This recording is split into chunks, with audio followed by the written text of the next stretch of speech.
I'm going to bypass some of the normal campaign speech because of what happened yesterday, and I want to give everybody an update on what does this mean for Missouri. Well, what happened in Missouri is that we had a choice.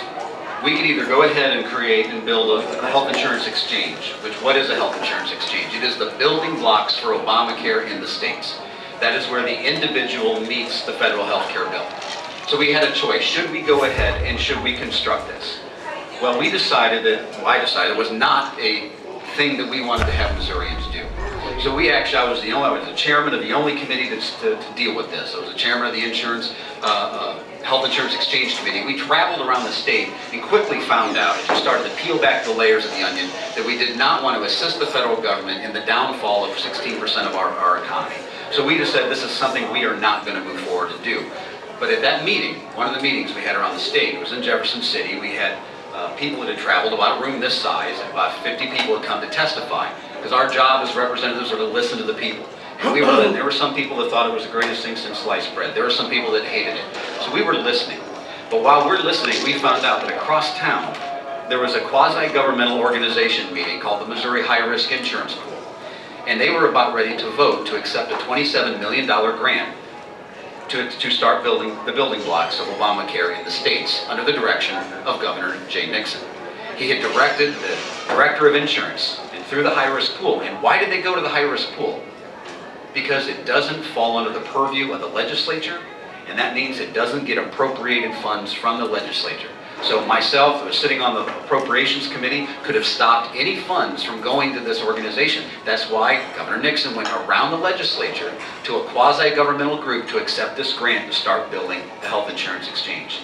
We found out this was happening. We literally paused our hearing, dispatched 3 other senators that were with me to drive across town, and yes, they violated a few speeding laws, but it was all good to go. But they got there in time and pulled the director of the high-risk insurance pool off to the side and told him under no circumstances are you guys to accept this grant and start building this. And they were able to stop that vote from happening. This is what was happening underneath our noses.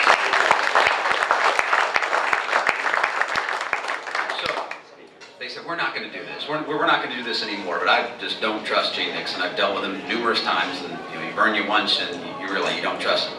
So we had to go in this year, and along with another state senator, co-sponsored a bill that was going to take away the ability for the governor to create a health insurance exchange via executive order, which is what most other Democrats governors are doing across the country when they cannot get one created via the legislature. They're just signing an executive order creating it.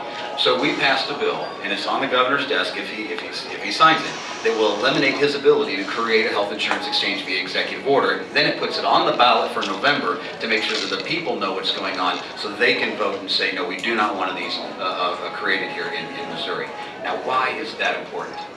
Because yesterday, the only silver lining in the whole thing that happened yesterday was that they did rule that it was unconstitutional for the Supreme Court and for the federal government to come in and tell a state that they have to raise its taxes and they have to spend it a certain way. And they cannot coerce a state into creating or signing up for a new program and then have your funding withheld for an existing program. Because that's what the federal government was trying to do, saying if you don't build this exchange, we're going to build one for you and you're going to lose your existing Medicaid funding for the program you currently have. We stood up and said, no, we are not going to do it in Missouri, and we were vindicated yesterday. So even though it was a horrible ruling where the federal government came in and said, yes, we have the power to tax an individual as much as we want, whenever we want, as high as we want, it did say we do not have the power to go into the states and tell them they have to raise taxes and they have to spend their money or they will lose funding for an existing program. Again, putting this all together. There's a lot of states that just charged right ahead and said, yes, we're going to build this exchange because we don't want the federal government to come in and build one for us. We want to have our own individuality. We want to say what it looks like. For the first 5 years, the federal government was going to subsidize that. Then the whole entire bill then would resort back to the states. So now you have states like Illinois and California and Michigan that can't even afford the programs they have now that are signing up for a new program but within 5 years are going to have to pay for the whole entire thing. The states like Missouri that said, no, we're not going to do it, we don't have to pay for it. That means you don't have to pay for it. So even if the federal government comes in and creates an exchange in Missouri, you, the Missouri taxpayers, do not have to pay for it. Your tax dollars out of Jefferson City do not have to pay for it. So that was a huge win, and I know the 26 states that were suing did the right thing. We did the right thing in Missouri by not creating one, and every other state that went lollygagging down the trail and following Mr. Obama, they are wishing they would have done what Missouri done. That was a key thing that we found out yesterday.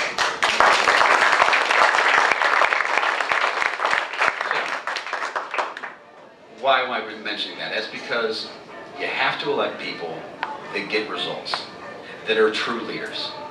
Anybody can go up. I mean, you look at, there was a bill to create a health insurance exchange in the Missouri House of Representatives. And I think it passed 162 or 163 to 0. So you had a huge section of our government that said, yes, we want to go do this. But you have to have leaders that are willing to stand up and say, no, we're not going to do this. And they have to be willing to say no. So you go back and you look, why is the Secretary of State elected? Well, first off, the number one question I get is, what does the Secretary of State do? My wife said, well, so this means you have to wear a skirt and bring the governor coffee. I said, no, sweetie, this is actually what it does, but it's the number one question you get.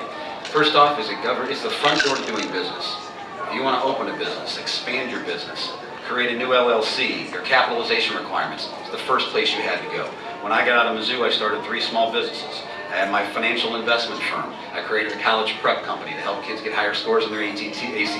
Then I had a mortgage business. I found out firsthand that the front door to doing business, the first place you have to go is Secretary of State's office. That's why having business owners is key, because we know the difficulties it is of hiring someone and all the different regulation. The second thing is it governs all the investment and securities laws. I'm sure everyone in here has a 401k or some type of investment. Missouri is the second largest state in the country for headquarters of brokerage firms.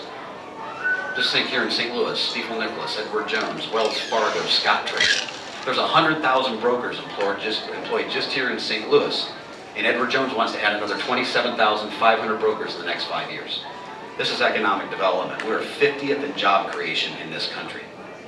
Now, you can't tell me that out of every mutual fund that's in your 401ks, out of the thousands, why wouldn't they want to be located right here in St. Louis, right next to the largest sales force in the entire country, and have that symbiotic relationship? Well, they will not come because of the regulatory environment that exists in the Secretary of State's office. Robin Carnahan has used this office to get political headlines. She has shut down nationwide companies. She shows up on the doorstep with a TV camera and a subpoena and never even calls the company and say, we have a complaint. So if you were going to add a business to Missouri, would you come to that regulatory climate? You would not.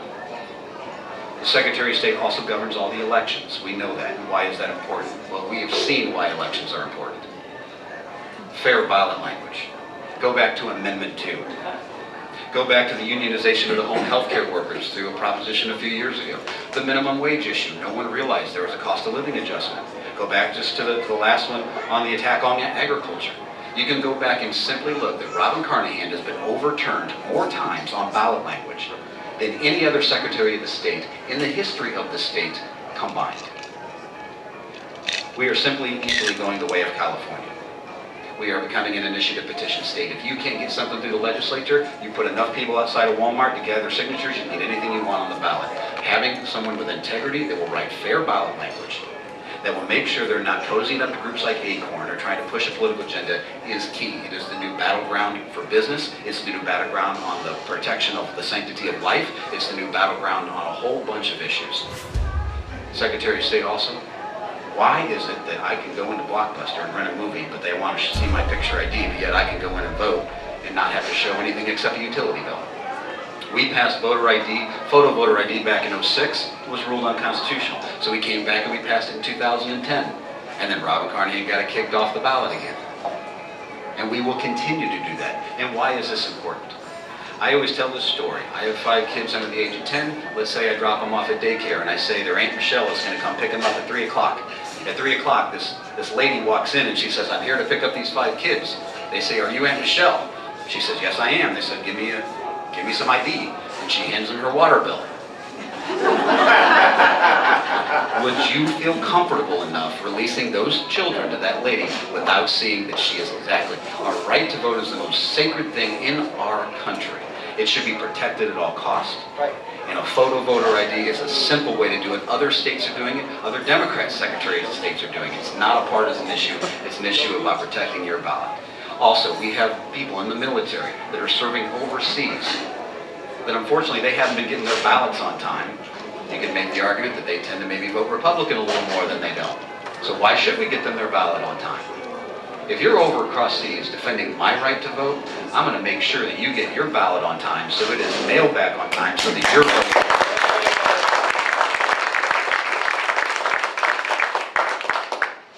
There's also, you can say that, some people say voter fraud doesn't exist. Well, trust me, when they flew in John Edwards to campaign against me in 2006 and dropped $1 million and were doing everything they could to find and register people, we do know that those things happen. There are towns and counties in this state where there are more people on the voter rolls than the last census says lives in the whole county. Why is it that I can go into Jiffy Lube and they can say, Scott, last time you changed your oil was in Carthage, Missouri on this date, and the time before it was in Wentzville, Missouri on this date, but yet you can't go into our Secretary of State's office and find out that Bernie McCann is registered in Illinois, he's registered in Kansas, and he's registered in St. Charles County. He's not really.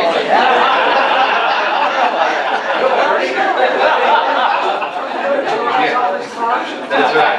So just cleaning up the voter rolls, and that's key because the sanctity of our elections is so much important. And one last thing. I wouldn't be here if it wasn't for my parents.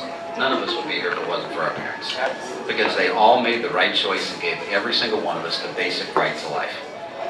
I am pro-life. It is a cornerstone of the values that they instilled in me that I'm instilling in my 5 kids. And that's why I was proud to be the only candidate in this race for Secretary of State to be endorsed by Missouri Right to Life.